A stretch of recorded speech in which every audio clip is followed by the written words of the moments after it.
kung meron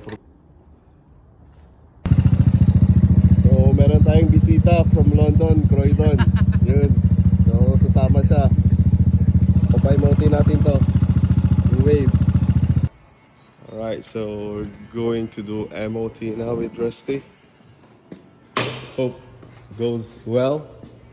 At dito, sinasalang na nga yung ating unit para i-test. There you go. Paolo, first time here.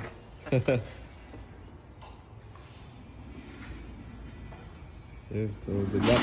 So, isa sa pinaka-importanteng i-check lagi pag mag-MOT is yung ilaw. And then dito, na-fail tayo sa ating backlight kasi nga, hindi gumagana. So, major to guys. So, next time, kung kayo naman magpapa-MOT, kailangan i-double check nyo lagi yung ilaw. Then, ang kanyang horn and then indicator is all goods, gumagana. So, sa ibang parts naman tayo. But before that, napalitan na yung bulb sa kanyang backlight. So, goods na rin.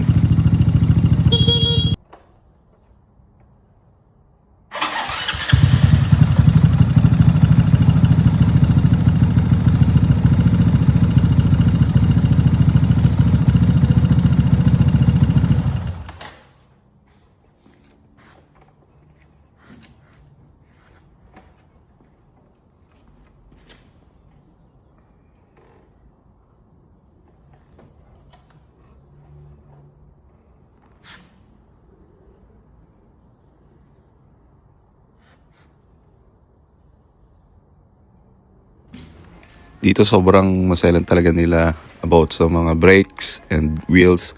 So, i-check talaga nila ng mabuti na walang maalog or like loose na mga screws and nuts. Yeah. Just like your my motor show in the Philippines. But more strict here for the safety. Kung merong problema, tatry nila i-fix para pumasa. Yan.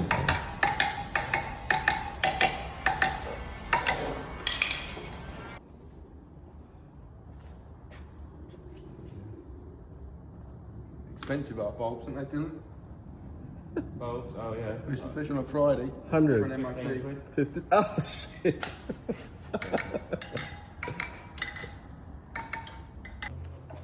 Right, so So do your shopping brake lights check. work?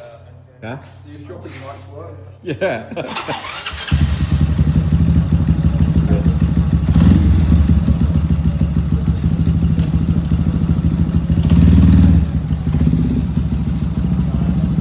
At dito i-check yung kanyang front brake kung enough ba ang kanyang kapit sa kanyang gulong.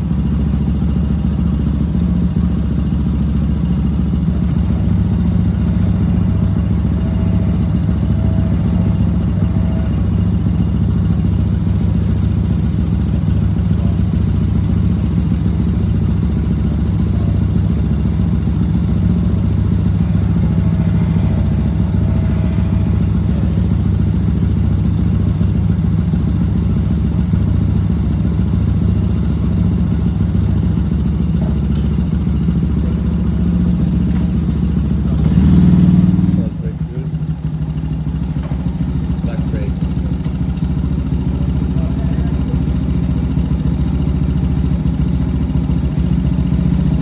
So pumasa yung kanyang front brake and kanyang rear brake naman ngayon.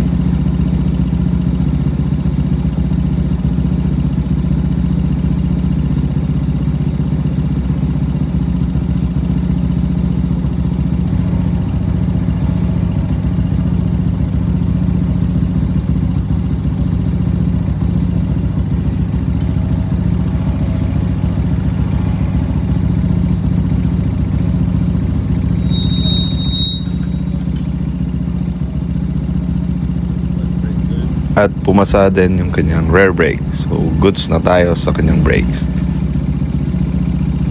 And next yung kanyang headlight. So level ng kanyang headlight sa high and low.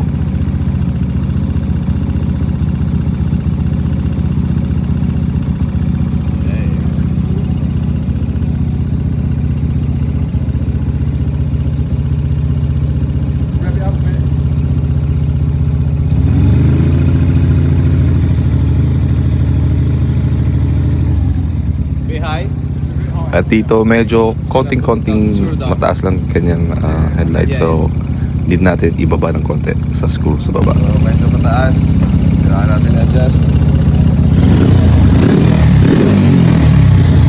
Good? Good na. Yeah.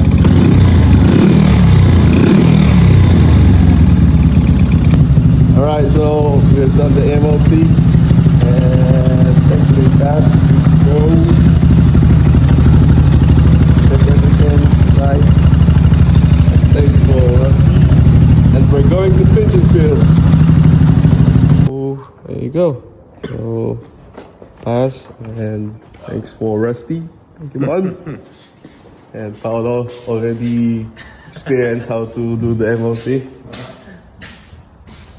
And paid up time with Master D.